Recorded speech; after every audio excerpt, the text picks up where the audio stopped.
En este video van a aprender a estructurar oraciones usando el futuro perfecto progresivo o continuo del inglés. Future Perfect Progressive or Continuous. Aquí lo vamos a referir como continuo. Al final de la lección se incluyen ejercicios que son comunes en los exámenes, por lo que ver el video les va a servir para mejorar en sus calificaciones. Estas son oraciones aproximadas en español a las de este tiempo gramatical en inglés. Y digo aproximadas porque en español no solemos estructurar oraciones de esta forma. Los ejemplos aquí expuestos son para que les sea más fácil entenderlo. Yo habré estado trabajando aquí por 6 años. Diane habrá estado viviendo en esa casa por 4 años. Habremos estado estudiando por mucho tiempo. Ella habrá estado nadando por 1 hora.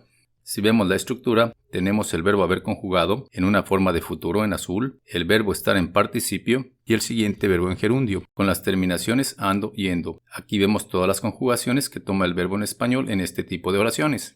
En inglés, este tiempo gramatical se va a formar con el verbo modal will y el verbo have como auxiliar. Estas dos palabras corresponden con la forma futura del español habré, habrás, habrán, etc. Tenemos entonces 2 verbos en inglés por 1 en español. Como verán, en inglés la conjugación es más fácil, ya que se usa will have con todos los pronombres personales.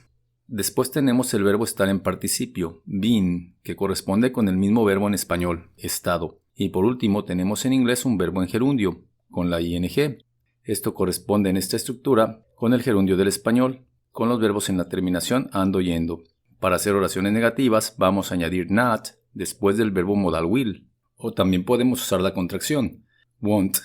Y para interrogaciones o preguntas vamos a cambiar de posición el sujeto con el verbo modal, que va a pasar al principio. Veamos ahora las oraciones que habíamos visto en español con sus correspondientes versiones en inglés. Yo habré estado trabajando aquí por 6 años. I will have been working here for 6 years. Diana habrá estado viviendo en esa casa por 4 años. Diana will have been living in that house for 4 years. Habremos estado estudiando por mucho tiempo. We will have been studying for a long time. Ella habrá estado nadando por 1 hora. She will have been swimming for an hour. Aquí podemos apreciar mejor la estructura de cada una de las oraciones en inglés. El verbo modal will en rojo, el auxiliar have en azul, el verbo to be en participio en morado y el verbo con la ing en verde.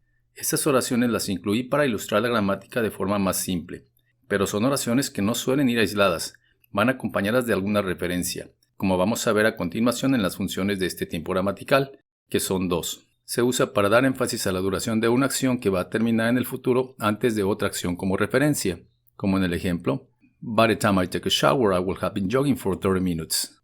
Para cuando me bañe, habré estado trotando por 30 minutos. La acción que tenemos como referencia en este caso es bañarse. También se usa para dar énfasis a la duración de una acción que va a tener progresión hasta un momento específico en el futuro, como en el ejemplo, By June, I will have been living in this house for 2 years. Para junio, habré estado viviendo en esta casa por 2 años.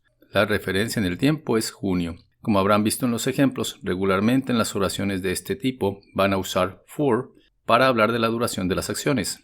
Es importante señalar que al igual que en todos los tiempos progresivos o continuos, en esta forma de futuro no se usan steady verbs, que son verbos que se refieren a estados y no a acciones, como los ejemplos que tenemos aquí. Este tema lo vamos a retomar en otra lección. Ahora sí, veamos un ejemplo de un ejercicio que les pueden poner en un examen. La instrucción es completa las oraciones usando el futuro perfecto continuo o progresivo.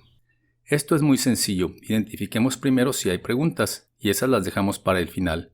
En este caso las 5 y procedemos a contestar las demás. Empezamos por escribir will en todas. Buscamos alguna negación y vemos que hay una. En la 2 escribimos not. El siguiente paso es escribir el verbo have como auxiliar y el verbo to be en participio, been, en todas. Y por último, añadimos el verbo que está entre paréntesis con la ing para formar el gerundio. Recuerden que hay algunas variantes ortográficas como en el verbo drive, en el que omitimos la e. Si tienen dudas en relación a estas variantes, les recomiendo que revisen el video sobre presente progresivo que está en el canal. Les dejo el link en la descripción. Solo nos falta la pregunta. Aquí el cambio es que empieza con el verbo modal will y después el sujeto, en este caso you. Seguimos con have been y el verbo con la ing. Y listo, tenemos un ejercicio de 10. Espero les sea útil este video, denle un like si les gustó y suscríbanse al canal. Nos vemos en la siguiente lección. Hasta luego.